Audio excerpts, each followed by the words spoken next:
It's 8:30. Good morning. I'm Ian Crouch with Hunter News. Police have launched an investigation into this morning's four-vehicle crash on the M1 near Wyong. A northbound B-double ran into the back of a stationary roadworks truck just after 2 a.m, pushing it into two other trucks in the work zone just north of the Sparks Road overpass. The Woolworths truck caught fire and the flames quickly spread to the other three vehicles.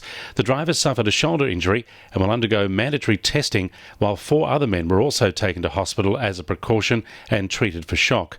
Police want anyone with dashcam footage of the crash to contact Crime Stoppers. There's been a rise in the number of complaints from the Hunter about water and power bills to the New South Wales Ombudsman. The latest figures show Newcastle and Lake Macquarie households made more than 1,200 formal complaints in the last financial year.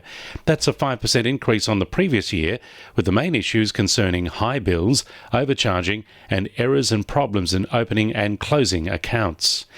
As a critical bushfire season continues, Hunter New England Health is urging people to take care as smoke impacts air quality across the region. People at risk of exposure to smoke are recommended to stay inside with shut doors and windows and to keep medications readily available. Dr. David Durheim says people with pre-existing lung disease such as asthma are most at risk. They should have a plan for these sorts of conditions which they've worked out with their GP. It's important that they activate that plan and take their meds with them, and clearly if they're struggling or breathless and aren't able to cope, they seek medical care. A 22-year-old man has a date in court today after he was allegedly caught red-handed breaking into a Raymond Terrace pharmacy.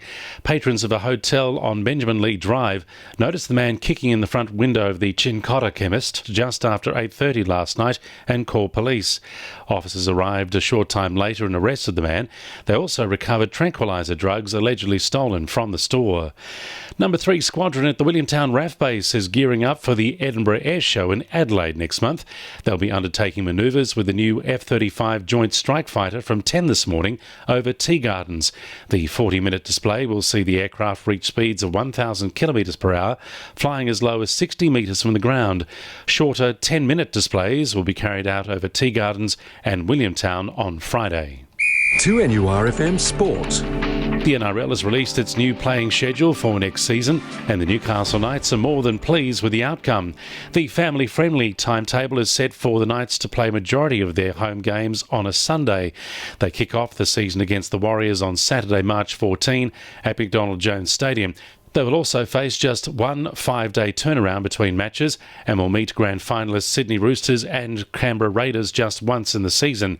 CEO Phil Gardner is pleased with the overall result, believing it will suit a lot of their traditional fans and families. The Newcastle Jets W League midfielder Libby Coppers-Brown believes her squad is ready for the season's challenges despite the lack of mature players. Although the Jets won't have any imports or big-name recruits after a cut in spending, they will have to rely on young local talent and their strong team culture. Coppers-Brown believes this will be one of their best seasons culture-wise and is excited to see what they bring. And the Australian Bloodstock hope the Bendigo track will be the key to Raheen House, giving them a second starter in the Melbourne Cup. Raheen House will have a final shot at making the race when he lines up today in the Group 3 Bendigo Cup. And the winning numbers in Oz Lotto are 1, 44, 20, 41, 21, 14 and 26, and the supplementaries are 4 and 45. 2NURFM News Time, 26 to 9.